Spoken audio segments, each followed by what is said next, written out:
Welcome to the Fright Lab. I'm Lucas Yoakum, and with me is Joseph Wren, who, for his sins, is our producer. Good evening, all you gruesome people. On June 28th, 1914, Archduke Franz Ferdinand of the Austro-Hungarian Empire was assassinated along with his wife, Sophie, in Sarajevo. It was hard to believe then, but that single act of violence would be the last straw in a long simmering conflict. It would be harder to believe that in 4 years, at least 8 million people would be dead. Worse still, the war that would turn Europe into an abattoir was merely the precursor to an even more disastrous war, one ending in mechanized genocide and nuclear terror. World War I, also known as the Great War, was supposed to be the war to end all wars. We know in hindsight, this didn't end up being true. Rather, it was a yelp of a continent begging for mercy. One need not look terribly far into media to find stuff about World War II.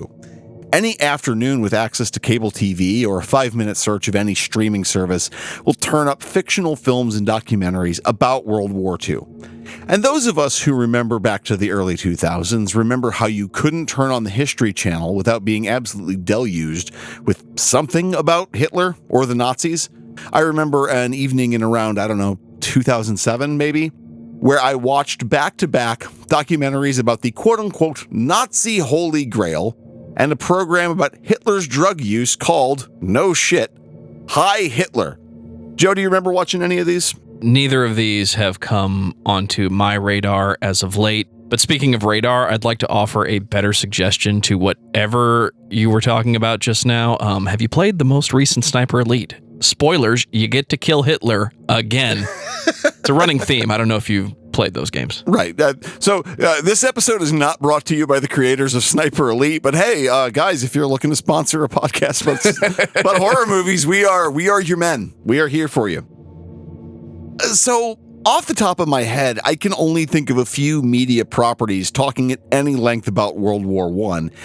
In fact, I would go so far as to say I knew strikingly little until I burned an entire afternoon of my life or thereabouts, on a documentary series called Apocalypse, World War I, back in maybe 2014 or so. But after that, World War I became a subject of pretty intense fascination for me. Which of course means that it was only a matter of time before I started really looking for media outside of documentaries. Like most subjects, it's not a total wasteland. Regarding World War I, there are a surprising number of fighter plane simulators, if you're into that sort of thing, as well as the extremely popular Battlefield 1, which came out in 2016. Film-wise, there have been plenty of dramatic films made available, but when you get right down to it, there really aren't many outright horror movies about World War I. So tonight, I want to talk about 2002's Deathwatch and 2017's Trench 11. I enjoyed both of these movies, but before we get started, I want to pose a question to you in the audience. Why are there so few horror movies about World War I? Keep that in the back of your minds, and I will try to provide what I think is a good answer later. Now, we need to understand a few things about World War I before we get started here.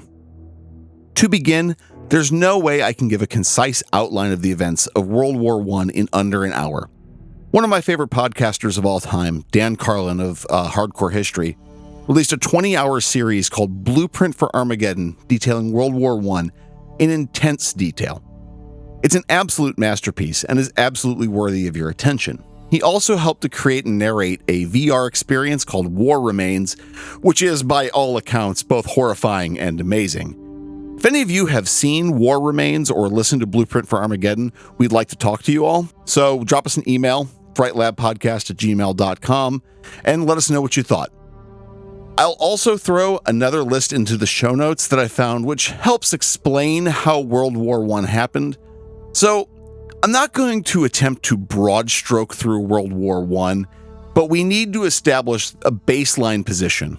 World War I was one of the worst periods in human history, short of maybe the Black Death and the myriad horrors of World War II.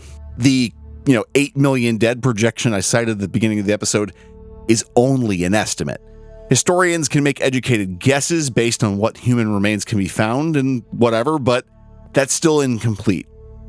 What we should understand, an entire generation of men from around the world were fed into meat grinders at places like Ypres, Passchendaele, Gallipoli, the Somme, and my personal nightmare, Verdun. We, as a species, are worse for the events and outcomes of World War I. And yet, I can only talk at length for a couple of horror movies rooted at the Great War. It's just kind of odd to me. So as a result of Dan Carlin's blueprint for Armageddon, I became of a former German soldier named Ernst Junger. Junger is not what you would necessarily describe as a great guy. He never joined the Nazi Party after the war, but he was involved in a number of weird, less than savory groups and held ideals that we modern types would kind of turn our noses up at. But it's impossible to not mention Junger's seminal description of his experiences in World War I. I apologize for butchering the language, but the name of the book, Indelible, possibly better known by its English translation, The Storm of Steel. This book is a masterfully written account of the war. For instance, he describes the experience of being under a seemingly ceaseless artillery barrage as, quote, "This was the home of the great god Pain, and for the first time I looked through the devilish chink into the depths of his realm, and fresh shells came down all the time." Wow. Yeah, it's... Say what you will of Junger as a man, he had a way with words, and his description of some of the events of World War I think probably only scratch at the surface of what those wars were like. I think they truly may have been the lowest point in human history next to, again, the Black Death and maybe the Holocaust. The visual I have is of the recent wars and battles that we've had in other countries for the past 20 years. You have better technology today. We have soldiers and Marines and sailors with GoPros attached to their helmets. And now you have actual video of artillery falling and someone standing there smoking a cigarette, not flinching. Because if today's the day, today's the day. If it's not, why get upset? That is a horrifying amount of desensitization to have. I agree. I agree wholeheartedly. And one of the things that's so incredibly interesting about that is that reaction is common kind of to all people in all places when it comes to war. Nowadays, if you take a bullet to the leg, it's more survivable than it was from between the Civil War up till about World War II. And yet, that same attitude of, if today's the day, it still happens after a long enough period on the battlefield. And there's something really just gut-churning about that I don't know. I don't want to get too heavy throughout the course of this podcast. If there's something I would like to do as much as one can when you're talking about like terrible acts of human brutality caught on film, I'd like to kind of keep that light and breezy, which I know how that sounds. But, you know, World War I being, again, one of the 3 worst things to ever happen to humans as far as I'm concerned. Again, shockingly, not that many horror movies about it. So, with all of that out of the way, let's talk about Trench 11. Released in 2017, Trench 11 details a British-led joint American-Canadian trip into the Argonne forest of northeast France.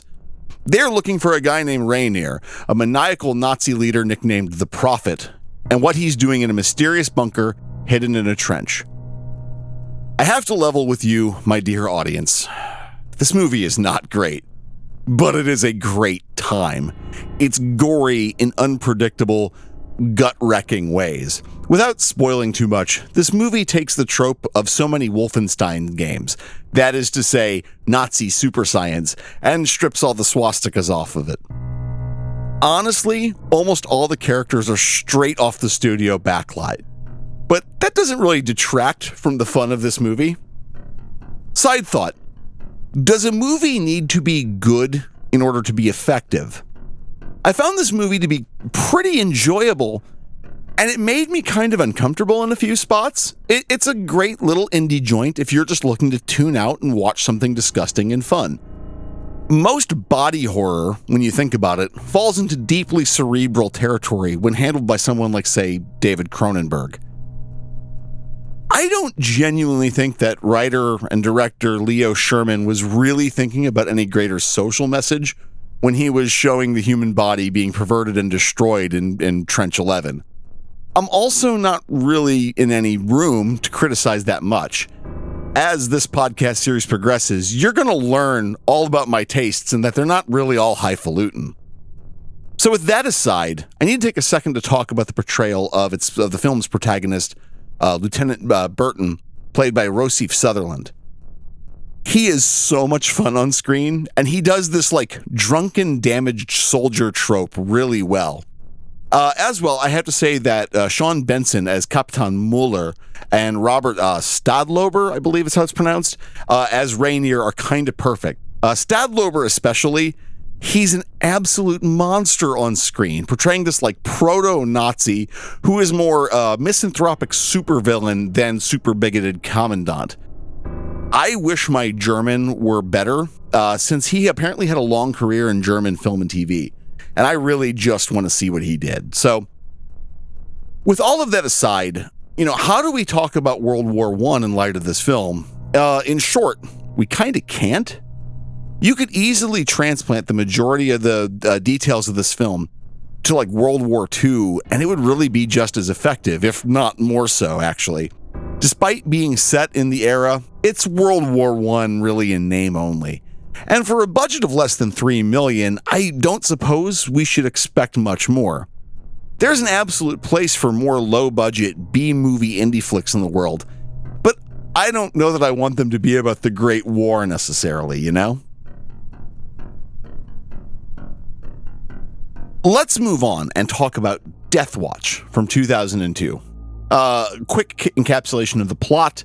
Deathwatch follows Y Company, British soldiers who have somehow gotten separated from the main body of the British front. They stumble across a nearly abandoned trench line occupied by a handful of terrified German soldiers. After a short fight, Y Company secures the trench and digs in to await assistance. But because this is a horror movie after all, nothing could be so simple. Soon enough, some force within the trench begins to attack Y Company in increasingly gruesome ways. In terms of a film about World War I, Deathwatch is a more subtle sort of horror, actually. Sure, it has a lot of twisted bodies and stomach-grumbling violence, but it also drips this kind of consistent menace. The dread of what's out in the darkness and around every corner of the trench is nearly palpable. Both of these movies deal pretty expressly with trench warfare, one of the best known and most feared concepts of World War I. Trench lines are really nothing new in warfare. Once fighting begins, at some point, soldiers will start digging in. But very few conflicts can touch the sheer magnitude of the Western Front's trench networks. Two articles I'd found speculated that the rough mileage of the trenches was between 475 and 500 miles long in total. For perspective, that's basically the distance from the English Channel to the base of the Swiss Alps. But of the two, Deathwatch more realistically, well, as realistically as a semi-supernatural horror film can, depicts the worst of the trenches. M.J. Bassett, the writer and director, was clearly out to impress with how genuinely awful it could be. To start, Bassett unflinchingly depicts the absolute filth of this environment. This movie is coated in mud and blood, and is frankly insufficient into how repulsive the trench line and trench living could be. In real history, rats were this ever-present pestilence there, with the dead bodies of soldiers often crudely included in the walls of the trenches due to just the constant churn of violence and dirt.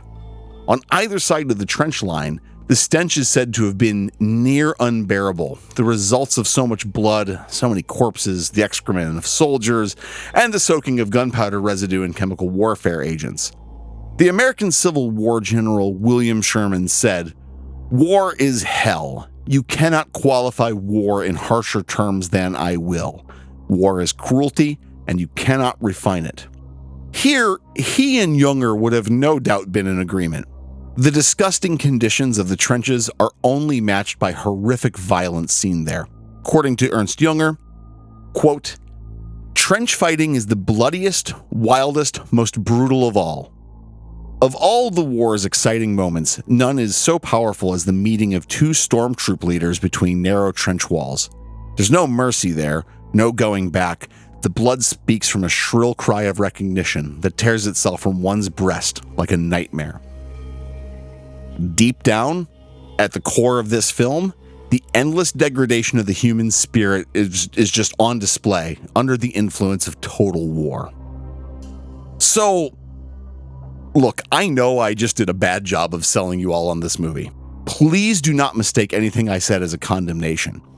The truth of the matter is that I absolutely love this movie. It's kind of a lost gem, right? Several years ago, I was looking for historical war-based horror films. I think that's how I found it. And I found this, I believe, on Wikipedia, maybe. Turns out it was streaming for free on Tubi. So on a whim that night, I tuned in and caught it. Needless to say, it left a pretty intense impression. The cast is really remarkable. Their acting is very natural. The real standout, of course, is Andy Serkis. Yeah, that Andy Serkis. It looks like this was likely filmed shortly before he began on Lord of the Rings, and it looks like it was released shortly thereafter. Serkis has a real gift at playing violent characters, and Deathwatch is no different. He has a terrifying face. Yeah, it's interesting. I'm not a person who cares about celebrity all that much, but of all of the actors currently working, he's on the very short list of people I would like to have a beer with, because he strikes me as a really interesting guy. But he is downright terrifying in this movie. He really is. So we find ourselves in something of a strange position. It's not that there aren't any films about World War I. Far from it, in fact. And I would even go so far as to say that many of them are pretty honest about what a bloody nightmare war can actually be. Go watch All Quiet on the Western Front. The two that I've seen are pretty good at showing off how bad World War I actually became. And I did see recently that a third version starring Daniel Bruhl is in post-production. And he's pretty freaking good in whatever he's in. I'm off subject. We were talking about Trench 11 and Deathwatch.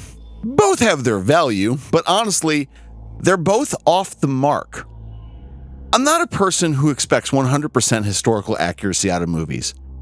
Trench 11, for instance, is just totally off the radar there, and Deathwatch, it isn't a perfect historical match. It's kind of close, and it gets the spirit basically correct. But neither of these have a Saving Private Ryan kind of budget. So filmmakers have to make do with what they have to a greater or lesser extent. And yet, there's something we're not talking about here. If I'm fully honest, I think the perfect World War I horror film not only exists, but it's existed for a long time. And that film is the 1971 film adaptation of Johnny Got His Gun, directed by its original author, Dalton Trumbo. And frankly, this movie is a rough watch. Without the standard palette of horror tricks at play, Johnny Got His Gun succeeds where our other two subjects just completely fail.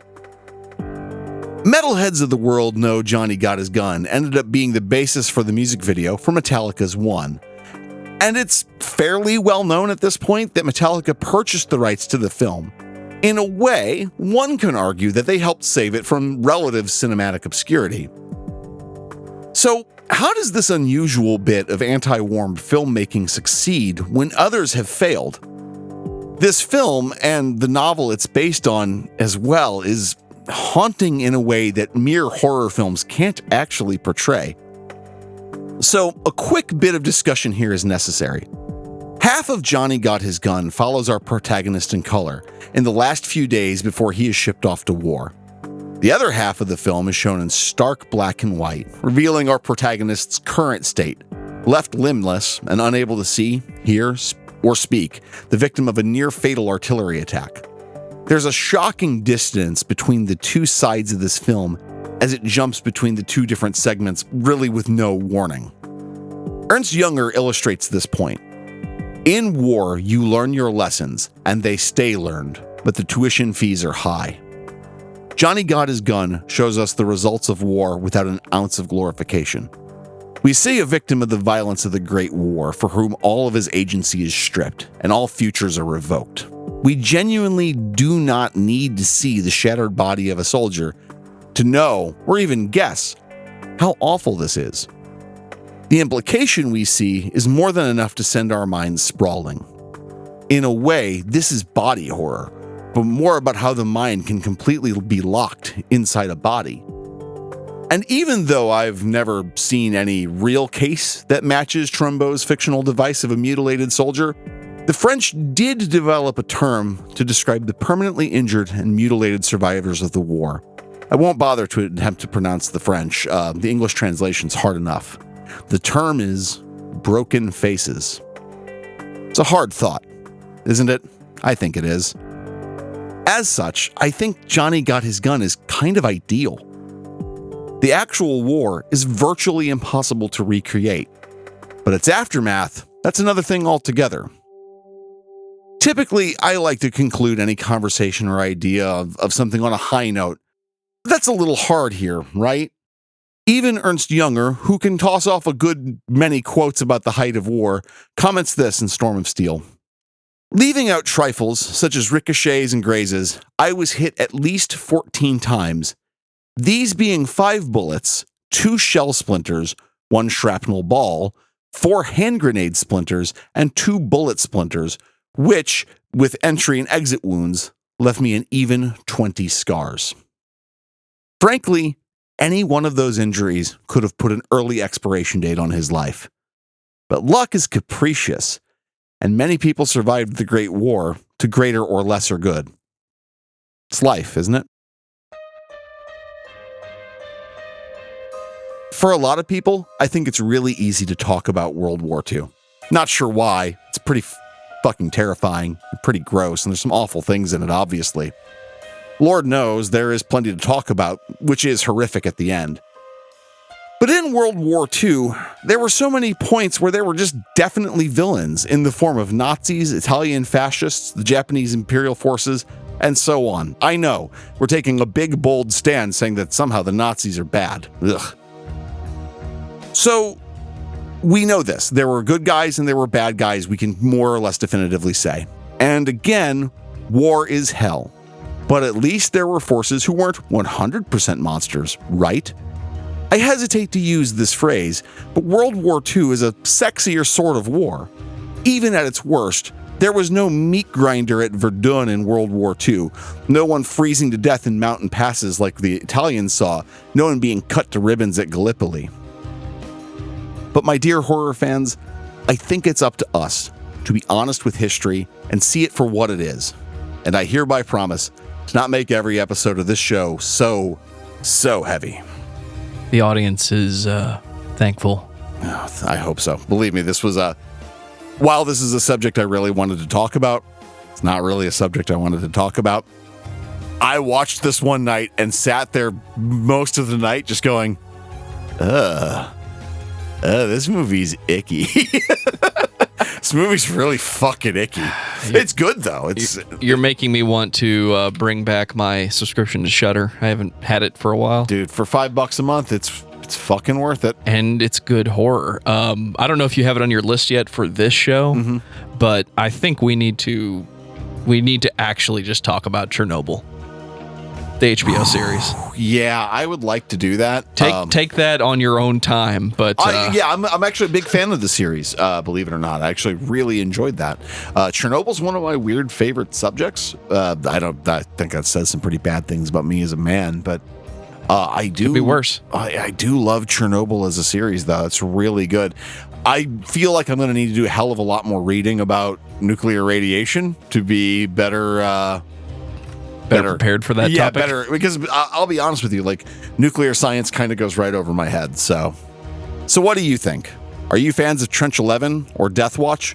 Were you scarred by Johnny Got His Gun as I apparently seem to have been? Yes. Are there some World War I horror flicks that I should just add to my queue? Drop us a line at thefrightlabpodcast@gmail.com and let us know what you think. As always, Fright Lab is written by me, performed by me, Lucas Shokum, and performed and produced by Joseph Wren.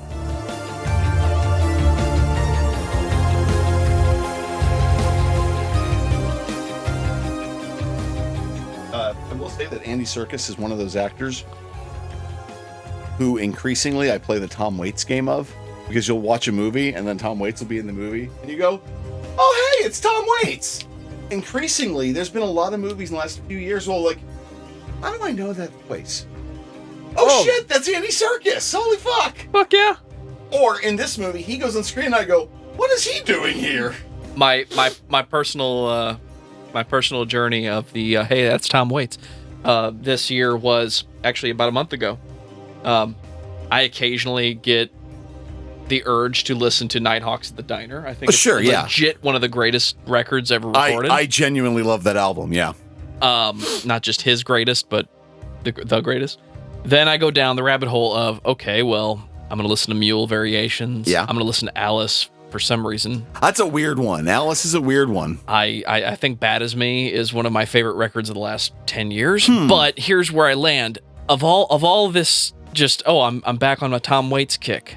I haven't seen Mystery Men in years. Oh, fuck, he is in Mystery Men, isn't he? I hate that movie, but man, I disagree wholeheartedly. I love that movie. Oh, wow. So I immediately went to Amazon, paid the $8, got the Blu-ray, and for the first time, I think, in my entire life, I was able to watch it and go, oh, there's Tom Waits, because that was the period in my life where I was aware of this person. I did not know that person was Tom Waits, which is a weird period of my life that I don't want to go back to, because the day I figured out Tom Waits is Tom Waits, I'm like, it all makes sense now. Oh, yeah. Yeah. I had seen Nighthawks. I had seen him do Nighthawks on PBS a dozen times. Never knew who the hell he was. He is responsible for my favorite Christmas song of all time, Christmas Card from a Hooker. It's a great song. Charlie, I'm pregnant, living on 9th Street. He has one of my favorite lines in the history of all music. And I've been stuck here in a melodramatic and nocturnal scene. I love his lead in to Better Off Without a Wife. Oh, I like to call myself up and take myself out on a date. I take myself somewhere nice like Burrito King, because I ain't cheap, And, you get yourself home and you put on a little bit of smooth music and I think I got something in my eye here. Maybe I'll play you some of my back records. Well, about 2:30 in the morning, you've ended up taking advantage of yourself. I'm not weird about it or nothing. I don't tie myself up first.